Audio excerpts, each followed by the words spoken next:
Sophie Durocher. On n'est pas obligé d'être d'accord.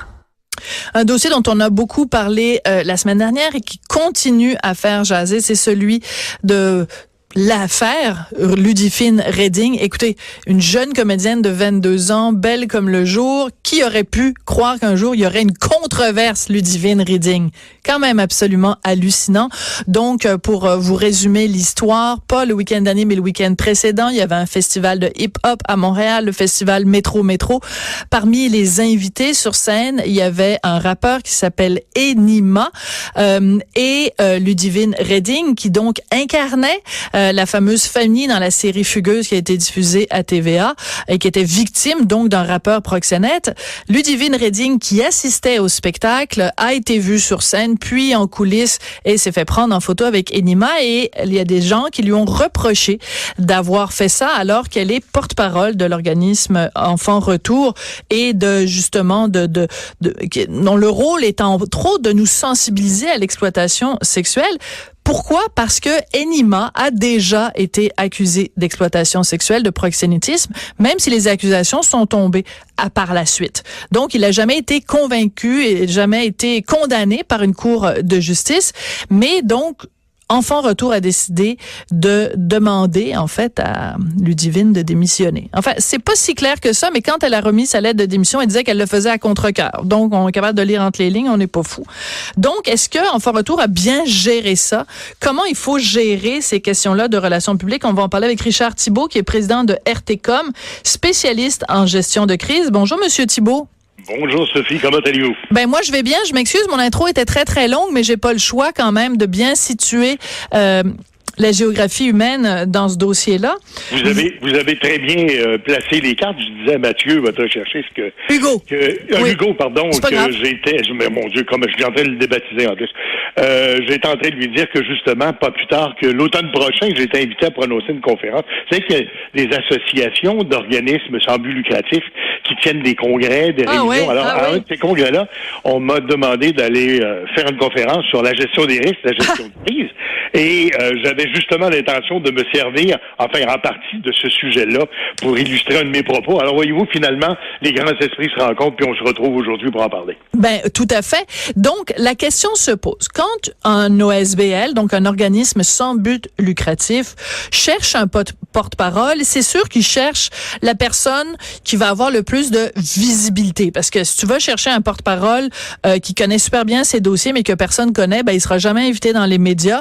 Donc ta cause, la cause que tu défends, ben elle n'aura pas la répercussion médiatique que tu souhaites. Par contre, si tu prends quelqu'un de très connu, évidemment, ça vient avec des risques. Est-ce que dans ce cas-ci, vous considérez, Richard, que Enfants Retour a bien fait de couper ses liens avec Ludivine Reding, ou c'est une erreur de relations publiques? Vous avez absolument raison, Sophie, de poser le problème comme vous le posez, parce que cette question-là est fondamentale en matière de gestion de risque, en matière de gestion de crise pour les organismes à but non lucratif. Cette question-là est fondamentale. On cherche, comme vous le dites, à trouver des collaborateurs qui sont prestigieux pour siéger sur le conseil d'administration, pour présider des campagnes de levée de fonds, pour, ma foi, être porte-parole. Et on a besoin d'avoir des gens sur qui on peut compter, qui sont généralement au-dessus de tout soupçon. Ouais. Et quand, à un moment donné, se produit une chose dans la vie qu'on peut trouver, normale ou banale, ben il peut arriver que dans le contexte d'organismes à but non lucratif, dépendamment aussi de la mission que s'est donnée cet organisme-là, que finalement, ben un écart de conduite soit moins pardonnable qu'un autre. Oui, mais dans quand j'ai vu se développer l'affaire Ludivine Reding, qui selon moi a pris des proportions tout à fait énormes, là, c'était vraiment disproportionné par rapport à l'ampleur de la faute, je me suis dit, regardez bien ça. Les prochains mois, là, quand il y a des vedettes là qui vont se faire approcher pour être porte-parole pour des organismes, ils vont y penser à deux fois. Parce que ça leur tente pas que leur moindre fait et geste soit analysé, scruté à la loupe, déchiqueté sur les médias sociaux. Et moi, je pense que ça va avoir un effet de backlash terrible pour ces organismes-là, justement, qui vont peiner à trouver des porte-paroles. Vous êtes en train de poser exactement la même problématique que les partis politiques ont pour recruter des candidats. Voilà. Où tu te dis, ma foi, du jour au lendemain, à cause des médias sociaux, à cause de tout le reste, j'ai plus de vie privée, ma famille n'existe plus, il n'y a plus de vie privée pour personne. Est-ce que je veux vraiment m'embarquer dans cette histoire-là? Alors donc, je veux dire, cette problématique-là, elle existe à plusieurs niveaux dans notre société. Mais là, par contre, je vais vous dire que j'ai pris plaisir à lire votre billet publié dans le Journal de Québec, Journal de Montréal ce matin. Et je dois vous dire que je vais me prévaloir du titre de votre émission, parce que c'est pas la première fois qu'on collabore ensemble. Non, on n'est pas obligé d'être d'accord, Richard. On est généralement du même avis, mais là, je suis pas obligé. OK, allez-y. D'être d'accord avec vous, puis je vais vous expliquer pourquoi. D'accord. Vous faisiez le parallèle entre Valérie Plante et Snoop Dogg, qui avait pris cette photo-là, qu'on voit d'ailleurs dans l'article et tout le reste, et vous faisiez une espèce de parallèle avec Ludivine Reding.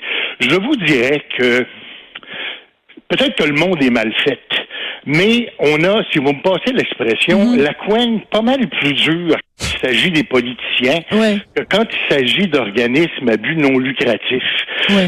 Pour plusieurs raisons, d'ailleurs. Bon, dans le cas de Mme Plante, là, j'ai cru comprendre que finalement, c'était elle qui avait pratiquement sauté dans les bras du gars en question. C'est une autre histoire.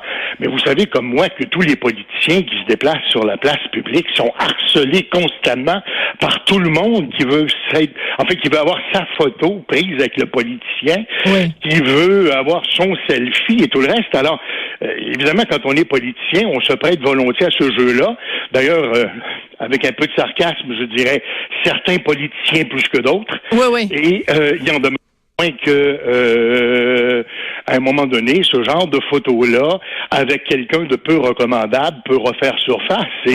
Mais alors, donc justement, l'émission s'appelle On n'est pas obligé d'être d'accord. Donc, je ne suis pas d'accord avec ce que vous dites, parce que dans ce cas-là, non seulement elle était très contente de se faire photographier avec lui, elle n'a pas été prise par surprise. Oh my God, Snoop Dogg vient d'arriver, puis là, alors elle est littéralement, on le voit sur la photo, elle est vraiment pendue à son cou. Ah oui, tout à fait. Et si donc la photo l'avait gênée, elle ne l'aurait pas elle-même, mise sur son compte Instagram, et 2, elle n'aurait pas écrit en anglais. Et ici, l'anglais est important parce qu'elle sait que le message va être lu partout à travers le monde, partout où les gens aiment Snoop Dogg. Elle dit « No, I wasn't trying to kiss Snoop Dogg ». Alors, c'est donc non seulement elle est fière de cette photo-là, mais elle est fière de l'attitude qu'elle a, alors que c'est une politicienne en exercice qui est pendue au cou, là. Je veux dire, écoute, c'est spécial comme photo, là. Alors, et en plus, elle fait une petite blague, wink wink, avec un petit emoji de bonhomme qui sourit, en disant non, j'essayais pas de l'embrasser. Et elle continue, parce que le reste du message est en français, et elle le tutoie. Elle dit, Snoop Dogg, merci, j'étais super contente de faire ta rencontre et de t'accueillir à Montréal. Alors, je veux dire, Là-dessus, vous avez absolument raison. D'ailleurs, on ne fera pas un long débat. Non. Dans ce cas-là d'espèce, je suis d'accord avec vous. Mais vous devez concéder qu'il y a beaucoup de photos d'hommes politiques qui sont prises avec une trollée de personnes qu'ils ne connaissent pas, qu'ils n'ont jamais vu ni d'Ève ni d'Adam, et qui ne savent pas si ces gens-là n'ont pas un passé peu recommandable et tout le reste. Alors donc, puis un jour, ces photos-là refont surface et on peut pas faire un lien de cause à effet entre le fait qu'on s'est fait prendre avec un bandit qui devient notoire, on s'est fait prendre en photo avec un bandit qui devient notoire. Non, parce qu'à ce moment-là, moralité politique propre, vous comprenez? C'est un peu le point que je voulais faire, mais je suis d'accord avec vous. Dans le cas de Valérie Plante, là, c'est sûr qu'elle avait l'air très heureuse d'y être. Oui, puis en plus, elle lui a remis, imaginez donc, un chandail du Canadien. Ah non, c'est rien. Ah, mon Dieu, qu'est-ce qu'elle a fait là? Un chandail du Canadien. Ma foi, pour moi qui est déjà travaillé chez les Nordiques, vous imaginez le frisson d'horreur qui vient de me passer dans le dos. Mais non, surtout que Snoop Dogg, le lendemain, c'était marqué juste Snoop. Tu sais, le nom de joueur derrière, c'était juste marqué Snoop. Et évidemment, quand il a donné un spectacle par la suite, qu'est-ce qu'il y avait? Il y avait son chandail du Canadien forcément, sur le dos, alors que c'est un gars qui donc a un dossier criminel long comme le bras, qui a été interdit de séjour en Norvège, en Australie, au Royaume-Uni, qui des accusations de meurtre, finalement, finalement, ça s'est tombé. Mais des accusations de possession de cocaïne, port d'armes prohibé. Il a passé du temps en prison et il a déjà déclaré dans le Rolling Stone magazine qu'il avait déjà été pimp puis qu'il était très content d'avoir, pendant ses tournées, un camion de bitch qui le suivait derrière. Fait que c'est avec ce personnage-là que Valérie Plante s'est fait photographier. Charmant bonhomme. Charmant bonhomme. Écoutez, si on parle, évidemment... Revenons donc effectivement aux organismes sans but lucratif. Oui. Je vous cacherai pas qu'il y a une différence importante qu'il faut faire donc entre les politiciens et les organismes sans but lucratif. Et je vais peut-être vous étonner, je vais vous raconter, habituellement je suis peu bavard sur les dossiers de gestion de crise que j'ai eu, dont j'ai eu à prendre charge moi-même de mon côté, mais celui-là a été un dossier qui a été publicisé dans les médias, alors j'ai moins de réticence, ouais, d'accord. Croyez-le ou non, je me souviens d'avoir géré une crise avec le Carnaval de Québec, qui avait été pris en charge par un groupe de parents qui avaient vu une photo publiée dans un des journaux de la région ici, où on voyait le bonhomme Carnaval à côté d'une personnalité publique, vous me permettrez de ne pas l'identifier, mais qui par la suite, en fait, était devenu, avait été accusé de crimes et qu'on connaissait très bien. De crimes sexuels, effectivement, et tout le reste. Alors donc, vous imaginez qu'il y a plusieurs parents, donc, qui, à cause de cette photo-là, et qui trouvaient que le bonhomme Carnaval ne représentait pas une image convenable pour la jeunesse, avaient décidé de boycotter le Carnaval et avaient menacé de lancer une campagne tous azimuts sur les médias sociaux pour inciter les étrangers à ne pas venir à Québec. C'est très drôle. C'est très drôle, mais comment avez-vous géré la crise du bonhomme Carnaval? Parce que je me suis déjà fait photographier, moi, à côté du bonhomme Carnaval. Est-ce que je dois brûler cette photo-là? Non, mais vous êtes recommandable, alors donc... ça dépend à qui vous parlez, là, mais en tout cas, allez-y, comment avez-vous réglé la crise, Richard? Rapidement. On se connaît pas personnellement très bien, mais bon, quand même. Mais il en demeure pas moins que, il avait fallu confronter ces gens-là pour leur dire qu'à un moment donné, ça fallait quand même un peu de bon sens, hein. Et que, ma foi, le bonhomme Carnaval s'était fait prendre en photo avec cette personne-là, probablement avant que les faits qu'on se produisent et tout. Alors, tu sais, je veux dire, dans le fond, là, on peut pas renier l'ensemble du passé de quelqu'un de la terre entière parce que ça veut pas notre affaire. Mais tout ça pour vous dire que les organismes à but non lucratif ont généralement l'épiderme beaucoup plus sensible que les politiciens parce que, honnêtement, je vais vous le dire, c'est délicat ce genre de choses-là, surtout quand il s'agit, puis là, comme je vous dis, chaque cas est un cas d'espèce qui mérite d'être évalué à la pièce, mais il en demeure pas moins que de façon générale, la réputation, l'image, la perception du public dans des causes de nature charitable ou pour les enfants surtout, je vais être franc avec vous, là, on n'a pas beaucoup de place pour commettre des impairs.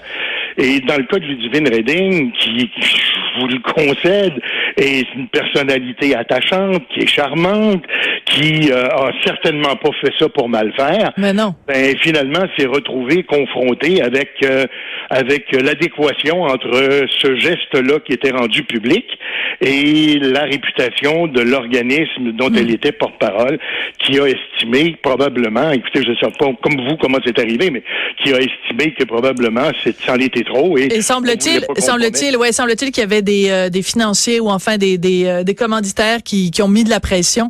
Et semble-t-il qu'après la décision, les gens de l'organisme En faire un tour ont été inondés d'appels haineux, ce qui est évidemment pas ce qui était souhaité dans la dénonciation qu'on a faite. Merci beaucoup, Richard. Ça a été un plaisir de vous parler. Richard Thibault, qui est président de RTCOM, spécialiste en gestion de crise. Imaginez donc, c'est même lui qui a géré les crises du bonhomme Carnaval. C'est pas rien, ça. Merci beaucoup, Richard. À la prochaine. Merci, Sophie. À très bientôt. Après la pause, on parle de poils en dessous des bras. Catherine Dorion fait encore parler d'elle. On en parle avec Lise Ravary. Trouvez-vous ça sexy?